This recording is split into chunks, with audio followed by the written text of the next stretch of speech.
오늘 본문은 모세가 광야에서 태어난 출애굽 제2세들에게 다시 한번 하나님의 말씀을 재인식시켜 주시는 부분입니다. 모세는 출애굽 1세대들과 함께 애굽을 탈출했어요. 그러나 이들이 40년 전에 가데스 바네에서 치명적인 실수를 함으로 가나안 땅에 들어가지 못했어요. 그래서 모세는 그 사건을 회상하면서 다시는 그러한 실수를 반복하지 아니하도록 제2세들에게 다시 한번 하나님의 말씀을 재인식시켜 주시는 거예요. 사람은 누구나 연약하고 불완전해요. 언제나 실수할 가능성이 있어요. 그리고 실제로 크고 작은 실수를 하면서 살아가요. 그래서 실수를 줄이는 노력도 필요하지만 일단 실수한 후에는 그 실수를 잘 극복하는 것이 중요해요. 어떤 사람은 실수한 후에 자기가 실수했다는 것을 받아들이지를 못해요. 그래서 실수한 것에 대해서 끙끙 앓고 고민을 해요. 이런 사람은 그 실수의 그늘에서 벗어나기가 참 힘들어요. 또 어떤 사람은 실수한 후에 자기 스스로 쉽게 용서해버립니다. 다른 사람도 다 실수하면서 살아가는데 뭘 그러면서 너무도 쉽게 훌훌 털어버려요. 이런 사람은 또다시 같은 실수를 반복할 가능성이 많아요. 그런데 어떤 사람은 실수한 뒤에 그 실수를 전화위복의 계기로 삼아서 더 큰 성공을 거두는 사람도 있어요. 어떻게 그럴 수 있는가? 두 가지인데요. 하나는 자기가 저지른 실수가 무엇인지 정확하게 깨닫는 거예요. 그리고 다른 하나는 또다시 그런 실수를 범하지 않도록 대비하는 거예요. 오늘 본문은 모세가 바로 이러한 의도를 가지고 설교를 하는 내용이에요. 그래서 오늘 본문에 보면 모세는 먼저 이스라엘 백성들이 실수한 것이 무엇인지를 정확하게 핵심을 짚어줍니다. 그리고 저들이 실수하는 것을 반복하지 않도록 지금까지 하나님이 저들을 어떻게 인도해 오셨는지를 말씀해 주고 있어요. 이런 말씀을 듣는 중에 우리들도 하나님이 우리들의 삶을 지금 어떻게 인도하고 계시는지를 확실하게 깨달아 알아서 그 하나님을 더욱더 온전히 믿고 따르는 은혜가 있기를 주님의 이름으로 축원합니다. 그러면 출애굽 1세대들이 실수한 것이 무엇인가? 모세가 지적하고 있는 치명적인 실수는 바로 가데스 바네아 사건입니다. 이 사건을 모세는 한마디로 이렇게 요약을 했어요. 본문 32절에 보니까 이 일에 너희가 너희의 하나님 여호와를 믿지 아니하였도다. 이 일은 가데스 바네아 사건을 얘기하는 거예요. 그러니까 이스라엘 백성들의 치명적인 실수의 핵심은, 가데스 바네아 사건의 핵심은 저들이 하나님을 믿지 않았다는 거예요. 하나님에 대한 불신이었어요. 그러면 이스라엘 백성들은 당시 왜 여호와 하나님을 믿지 못하였을까? 이들이 모세를 믿고 출애굽을 했으니까 처음부터 하나님을 믿지 않았다는 것은 아니에요. 지금까지 잘 믿어오다가 어느 한순간에 하나님을 믿지 못한 거예요. 그 이유가 뭘까? 저들이 가나안 땅에 가서 세 가지를 보고 왔어요. 우선 그 땅에서 나는 엄청난 과실을 보았어요. 그리고 크고 견고한 성을 보았어요. 또 하나는 그 땅에서 살고 있는 기고리장대한 안악 자손들을 보았어요. 아마 이런 것들을 보고 저들이 아마 질려버렸을 거예요. 설마 안악 자손을 보고 저희를 상실할 정도가 될까? 이렇게 생각하는 분들도 있을 거예요. 제가 몽골에 갔을 때인데요, 목사님들과 재래시장을 한번 둘러보았어요. 거기에서 예전에 우리 왜 어렸을 때 소가 끄는 큰 마차, 달구지라고 하죠. 큰 거, 짐을 엄청 많이 실는 거 있어요. 그것이 이렇게 길을 가로막고 있는 것을 보았어요. 그 시장 통해서. 몇 사람이 달라붙어야지만 간신히 그 마차 뒷부분을 이렇게 들어 올릴 수가 있거든요. 그런데 키가 크고 정말로 등치가 어마어마한 사람이 탁 나타나더니 마차의 뒷부분을 혼자서 들어버리는 거예요. 그러더니 한 90도 정도 방향을 옮기더니 그냥 던져버리더라고요. 그냥 놓는 게 아니라 그쪽으로 휙 던져버리더라고요. 와, 이 모습을 보고요, 우리 목사님들이 얼마나 기가 막혔는지요. 아, 세상에는 우리가 이해 못할 정도로 키도 크고 그렇게 거구고 힘이 센 사람이 있구나 하는 것을 우리 눈으로 직접 한번 봤어요. 얼마나 인상적인지 그 장면을 한동안 잊지를 못했어요. 아마 정탐꾼들이 이랬을 거예요. 이렇게 힘이 센 안악자손들이 모여서 사는 것을 보고 전의를 상실했을 거예요. 직접 눈으로 보니까 자기들은 너무나도 초라한 거예요. 저들과 맞서는 것은 자살 행위다 하는 것을 알았을 거예요. 그래서 이들이 내린 결론이 이것이었어요. 민수기 13장 31절에 보니까 우리는 능히 올라가서 그 백성을 치지 못하리라. 그들은 우리보다 강하니라. 그들이 우리보다 강하기 때문에 우리가 그들을 치는 것은 불가능하다는 거예요. 그러면서 그들에 비하면 우리는 메뚜기와 같다 그랬어요. 그러면 이들이 지금 실수하는 것이 뭐예요? 무엇을 지금 놓치고 있는 겁니까?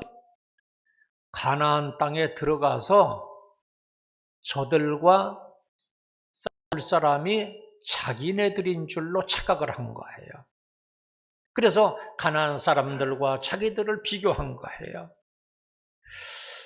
이제까지 하나님께서 자기들을 보호해 주시고 지켜주셨는데 이 사실을 잊어버린 거예요. 우리들도 마찬가지예요. 우리들 앞에 어떤 난관이 있으면 그것과 우리들을 비교를 합니다. 그래서 우리 힘으로 쉽게 해결할 수 있을 것 같으면 자신감이 넘쳐나서 교만하기까지 해요. 반대로 우리 힘으로 도저히 해결할 수 없다고 판단이 되면 기가 죽고 좌절하고 절망합니다. 그러나 우리가 분명히 기억해야 될 것이 있어요. 우리 앞에 어떤 난관이 있으면 우리 힘으로 그것을 해결하는 것이 아니에요. 이제까지 이스라엘 백성들의 여정을 보면 하나님이 함께 하시면서 싸워주셨어요. 우리들의 삶도 가만히 되돌아보면 고비고비마다 하나님께서 개입해 주셨다 하는 것을 알 수가 있어요. 그렇다면 이제 우리들은 문제가 생기면 그 문제와 우리 하나님과 비교해야 돼요. 하나님이 우리를 대신해서 싸워주실 것이기 때문입니다. 다윗을 보세요. 골리앗 앞에 섰는데 결코 기죽지 않았어요. 다른 사람들은 모두 두려워서 떨고 있는데 그 어린 다윗은 떡 버티고 전쟁터로 나갑니다. 그 이유가 뭐예요? 다윗은 만군의 여호와의 이름을 가지고 나갔어요. 그러니까 골리앗과 하나님과 비교를 한 거예요. 그래서 담대할 수 있었고 승리에 대한 확신을 가질 수가 있었어요. 바로 이것이 믿음인 거예요. 우리는 여기서 믿음으로 산다는 것이 과연 무엇일까 한번 생각해 보아야지 돼요. 사실 이스라엘 백성들은 여기까지 하나님의 인도하시는 대로 믿음으로 따라왔던 거예요. 하나님이 인도하시는 대로 믿음으로 홍해바다를 건넜고, 여러분 믿음이 없다면 그 바다 갈라졌다고 거기 들어가겠어요? 믿음으로 건넌 거예요. 불기둥과 기름기둥이 인도하시는 대로 믿음을 따라서 움직였고, 하나님의 만나를 내려주시는 대로 하루하루를 믿음으로 기대하면서 살아가온 거예요.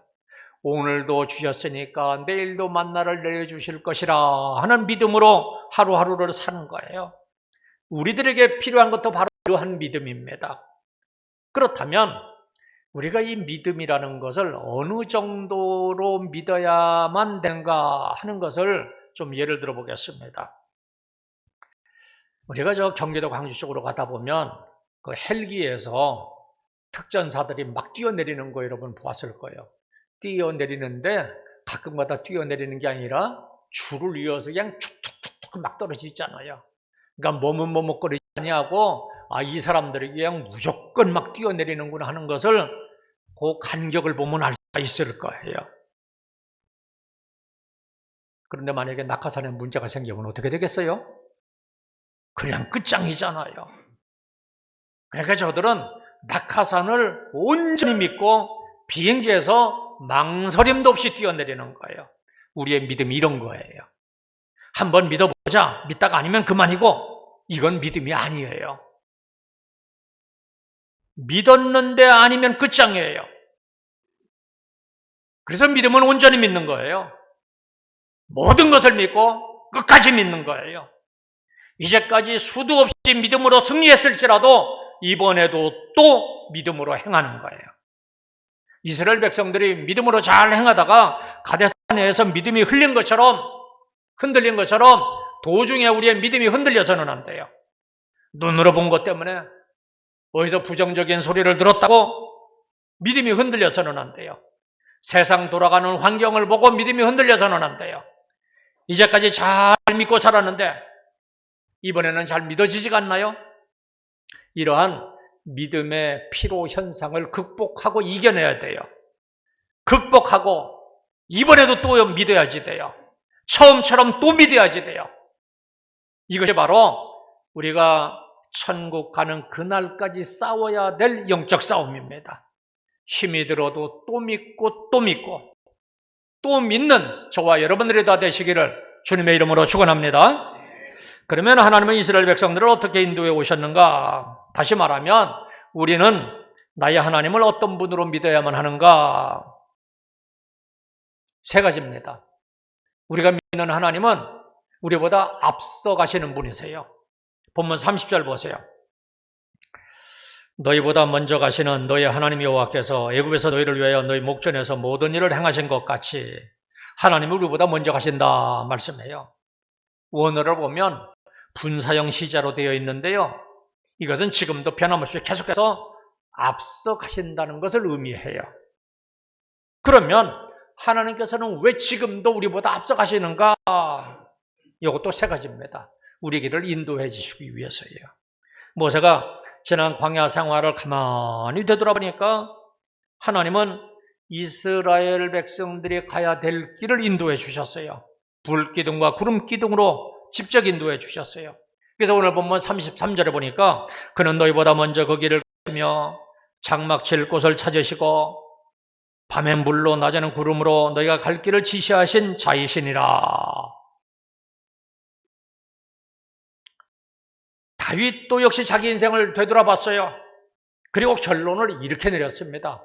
여호와는 나의 목자시니 내가 부족함이 없으리로다. 그가 나를 푸른 초장에 누시며 쉴 만한 물가로 인도하시는도다. 목장은 양을 인도하는 사람이에요. 하나님이 나의 목자가 되어 주셔서 인도해 주시기 때문에 나에게 부족함이 없다는 거예요. 지금까지 나를 푸른 초장과 쉴 만한 물가로 인도하셨기 때문에 부족함이 없었다. 이렇게 간증하고 있는 거예요. 하나님은 지금도 우리들을 푸른 초장과 쉴 만한 물가로 인도하고 계십니다. 여러분 이 사실 믿어집니까? 아무리 힘들지라도요. 아니에요. 지금 이 시간도 하나님은 우리보다 앞서가시면서 푸른 초장과 쉴 만한 물가로 우리를 인도하고 계시는 거예요. 그래서 주님께서는 우리에게 이런 말씀하셨어요. 무엇을 먹을까? 무엇을 마실까? 무엇을 입을까? 염려하지 말라. 이 말씀대로 저와 여러분들은 나보다 앞서가시는 하나님이 인도해 주실 것을 더욱더 믿고 온전히 맡기실 수 있기를 주님의 이름으로 축원합니다. 그리고 하나님이 우리보다 앞서가시는 것은요, 우리 길을 열어주기 위해서예요. 홍해 사건을 한번 보세요. 앞에는 홍해 바다가 가로막고 있고 뒤에는 애국 군대가 추격해오고 있어요. 진퇴양난입니다. 바로 이럴 때 하나님은 그들의 앞길을 열어주셨습니다. 놀라운 이적으로 홍해를 갈라놓으셨어요. 갈 길을 활짝 열어주신 거예요. 모세는 이런 경험을 통해서 앞서가시는 하나님이시라 이렇게 간증을 하는 거예요. 그렇다면 저와 여러분들도 우리 앞에 가로막고 있는 장애물을 하나님이 이와 같이 치워주실 줄로 믿고 더욱더 하나님을 의지하시기를 주님의 이름으로 축원합니다. 그리고 하나님이 우리보다 앞서가시는 것은 우리 길을 예배해 주시기 위해서예요. 모세가 지난 40년 광야 생활을 되돌아보니까 하나님이 자기들을 위해서 예배해 주신 것이 너무나도 많았어요. 광야에는 먹을 것이 없었어요. 그런데 전무후무한 방법으로 매일마다 양식을 예비해 주셨어요. 또 광야에서 그 뜨거운 태양열, 밤이 되면 그 냉기가 엄청난데 그걸 무슨 소리 당하겠습니까? 그런데 하나님께서는 전무후무한 방법으로 불기둥과 구름기둥을 예비해 두셨습니다.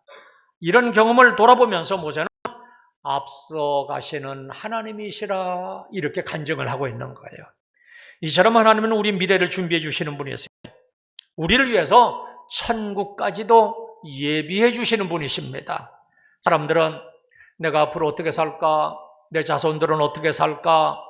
이렇게 미래에 대해서 염려를 많이 해요. 그런데 사실은 하나님이 우리를 위해서 필요한 모든 것을 다 완벽하게 예비해 놓으셨는데 우리가 그것을 믿지 못하니까 문제가 되는 거예요. 가데스 바네아 사건처럼 이미 다 예비해 놨는데 그것을 믿지 못하니까 거기 못 들어가는 거예요. 사랑하는 성도 여러분, 우리 하나님이 여호와 이레의 하나님이십니다. 오늘도 우리보다 앞서가시면서 우리의 필요한 것을 준비해 주시는 분이십니다. 이러한 하나님에 대한 믿음을 회복하시기를 바랍니다. 우리보다 앞서가시면서 우리의 길을 인도하시고 우리 가는 길에 장애물도 치워주시고 우리의 길을 예배해 주시는 하나님이십니다. 그 하나님을 더욱더 굳게 믿고 어떤 경우에도 흔들리지 마시기를 주님의 이름으로 축원합니다. 자, 두 번째로, 첫 번째가 앞서가신다고 했죠. 두 번째는 이제도 우리를 위해서 싸워주시는 분이세요. 보면 30절 하반절 보세요. 이제도 너희를 위하여 싸우실 것이며, 하나님이요, 너희는 나가서 싸우라 하면서 가만히 지켜보기만 하시는 분이 아니세요. 오히려 하나님이 친히 앞서 나가 싸우시며 이렇게 말씀하세요. 출애굽기 14장 13절입니다. 모세가 백성에게 이르되 너희는 두려워하지 말고 가만히 서서 여호와께서 오늘 너희를 위하여 행하시는 구원을 보라. 하나님이 앞서 나가 싸우시면서 너희는 두려워하지 말고 가만히 서서 하나님이 너희를 구원하기 위해서 어떻게 싸우는지 한번 보라는 거예요. 출애굽 역사를 보면 이스라엘 백성들에게는 군대도 없었고 무기도 없었어요.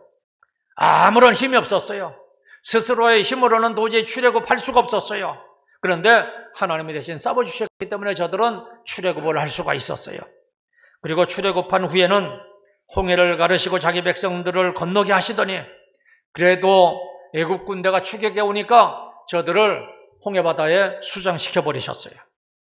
자기 백성을 위해 지진으로 그토록 견고한 성 여리고성을 무너뜨리셨어요. 그리고 자기 백성을 위해서 쓴 물을 단물로 바꾸기도 하셨어요. 이처럼 하나님은 자기 백성을 위하여 싸워주시는 분이십니다. 그러면 우리는 어떻게 하면 되겠습니까? 그 하나님을 굳게 믿고 따라가기만 하면 되잖아요. 우리의 미래를 온전히 맡기고 살아가면 되는 거예요. 문제는 그 하나님을 믿지를 못하고 자꾸 우리가 앞서가기 때문에 문제가 생기는 거예요. 아브라함을 한번 보세요. 앞서가시는 하나님을 신뢰하지 못하고 자기가 앞서가다가 큰 실수를 합니다. 하나님이 아들을 주시겠다 그러면 때가 될 때까지 기다리면 될 텐데 기다리지를 못하고 자기의 방법대로 합니다. 그래서 이스마엘을 낳았고 그것이 지금까지도 중동지역 문제의 큰 골칫거리가 되고 있어요. 그리고 이방인 앞에서 하나님께서 나에게 약속하셨으니까 분명히 나를 지켜 보호해 주실 것이라 하는 이 믿음이 없었기 때문에 자기의 목숨을 보존하기 위해서 거짓말도 하고 아내를 빼앗기는 일까지 일어났어요. 모세를 보세요. 40세 혈기를 부리고 애굽 사람을 죽입니다.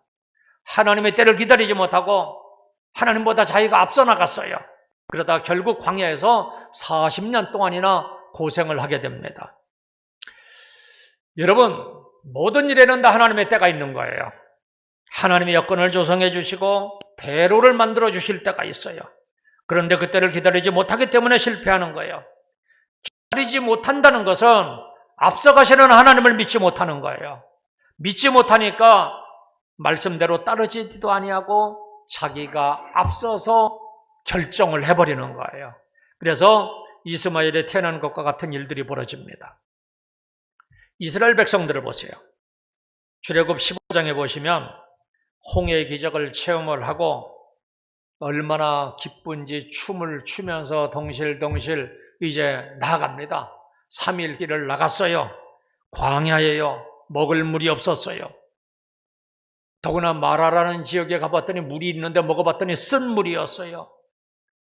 기대했다가 쓴 물이니까 더 실망해가지고 모세를 원망합니다. 그런데 그 후에 보니까 어땠어요? 조금만 더 가면 하나님께서 오아시스를, 엄청난 오아시스를 다 준비해 두셨는데 그때까지 기다리지를 못하고 좌절하고 원망하고 불평하는 것이었어요. 그러나 다윗을 보세요. 왕으로 기름 부음을 받았으면 이제 적당한 때가 되면 왕이 되어야지만 돼요. 그런데 왕은 되지 못하고 계속 죽음의 위기가 차가오고 도망자의 신세가 되었어요. 이때 다윗은 하나님의 때가 될 때까지 끝까지 기다립니다. 사울을 죽일 기회가 2번이나 있었는데 묵묵히 하나님의 때를 기다립니다. 하나님의 방법대로 일을 처리합니다. 이것이 앞서가시는 하나님을 따라가는 거예요. 그랬더니 17년 만에 통일왕국의 왕이 되었고 위대한 성군이 되었어요. 사랑하는 성도 여러분, 이제도 너희를 위해서 싸우실 것이라 그랬어요. 이제도 하는 말을 믿으시기를 바랍니다. 하나님은 지금도 살아계셔서 우리를 위해서 싸우시는 분이세요. 과거에만 앞서가시면서 싸워주신 것이 아니라 지금도 이제도 우리를 위해서 앞서가시면서 대신 싸워주시는 분이세요. 그러면 지금도 우리는 그 하나님의 뒤를 따라가기만 하면 돼요. 그런데 어떻게 하는 것이 과연 하나님의 뒤를 따라가는 것인가? 예, 목사님 알겠습니다. 하나님 뒤 따라가죠. 그런데 구체적으로 어떻게 하는 것이 하나님의 뒤를 따라가는 겁니까? 말씀을 따라가는 삶을 사는 것이 곧 하나님을 따라가는 거예요. 우리에게는 구름 기둥과 불 기둥 대신에 말씀을 통하여 인도하십니다. 그러면 말씀에 가라는 곳까지 가고 말씀이 멈추라 그러면 거기서 멈추는 거예요. 이것이 하나님의 뒤를 따라가는 삶이에요. 우리가 말씀을 읽고 말씀을 듣다가 감동을 주시는 것이 있는데 그 말씀을 믿고 그대로 행하는 거예요. 이것이 바로 말씀을 따라가는 삶이에요. 그리고 무엇이든지 먼저 기도하고 행하는 거예요. 질병이 있으면 두려움으로 세월을 보내지 말고 먼저 기도하는 거예요. 미래에 대해서 먼저 기대하면서 기도하는 거예요. 할 수 있거든이 무슨 말이냐? 믿는 자에게는 능치 못할 일이 없다. 이렇게 말씀하셨으면 그냥 그 말씀 그대로 믿고 기도하는 거예요. 그러면 하나님이 이미 나에게 예비해 놓으신 그것을 경험하게 할 겁니다. 믿음은 바라는 것들의 실상이여 보지 못하는 것들의 증거니 그랬습니다. 앞서 행하시며 우리를 대신하여 싸워주시는 하나님을 더욱더 신뢰하고 믿음으로 살아가시기를 주님의 이름으로 축원합니다. 자, 마지막입니다. 앞서가시고 대신 싸워주시고 그 다음에는 우리를 안아주시는 하나님이십니다. 본문 31절입니다.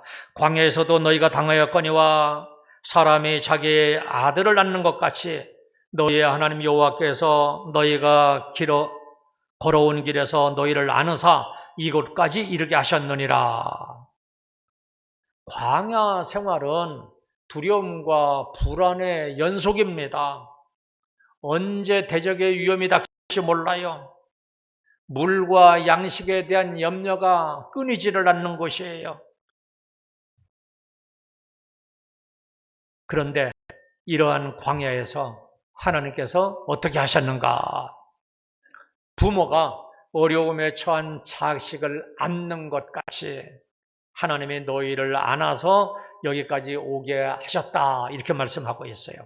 사실 하나님은요 이스라엘 백성들을 안아서 여기까지 오게 하신 것이었어요. 한번 생각해 보세요. 광야 생활 40년 내내 하늘에서 만나를 내려주셨고 안아서 여기까지 오게 한 거잖아요.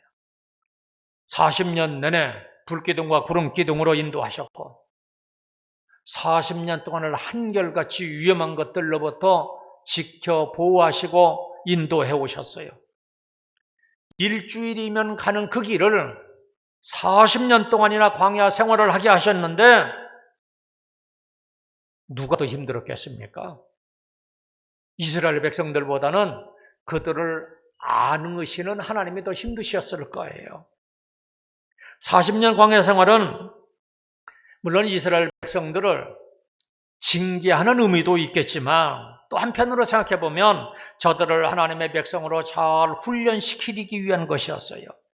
훈련을 받는 이스라엘 백성들도 힘이 들었겠지만 저들을 인도하시는 하나님은 더 힘드셨을 거예요. 그래도 하나님은 지치지 아니하시고 포기하지 아니하시고 저들을 훈련시키시면서 힘들어하는 그 백성들을 안아서 여기까지 오게 하신 것이었어요. 사랑하는 성도 여러분, 어렵고 힘든 일이 있으면 나를 안아주시는 하나님을 기억하시기를 바랍니다. 그리고 힘들면 안아달라고 부르짖으시기를 바랍니다. 세상에 어느 부모가 사랑하는 자녀들이 힘들어할 때, 위험에 처했을 때, 아플 때 모른 척하거나 도망을 가겠습니까? 악한 부모라 할지라도 안아서 가슴에 품든지 등에 업어줄 거예요. 혹 이 세상의 아버지는 여건 때문에 너희를 버릴지라도 하나님은 절대로 버려두거나 모른 채 하지 않겠다 하는 것이 성경 말씀이에요. 그렇다면 우리를 안아주시는 하나님을 믿고 힘들고 어려울 때마다 하나님에게 안아달라고 하시기를 바랍니다.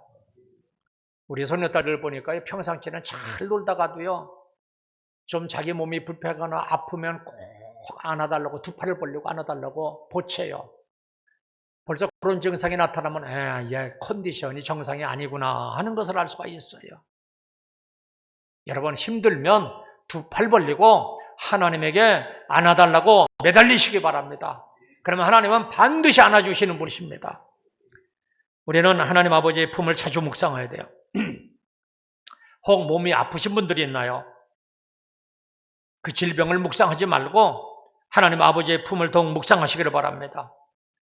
혹 경제적인 짐 때문에 힘들어 하시는 분들이 있나요?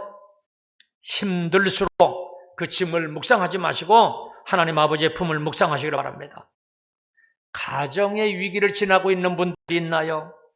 불평거리 그것만 바라보지 마시고 하나님 아버지의 품을 묵상하면서 위로를 받으시기를 바랍니다.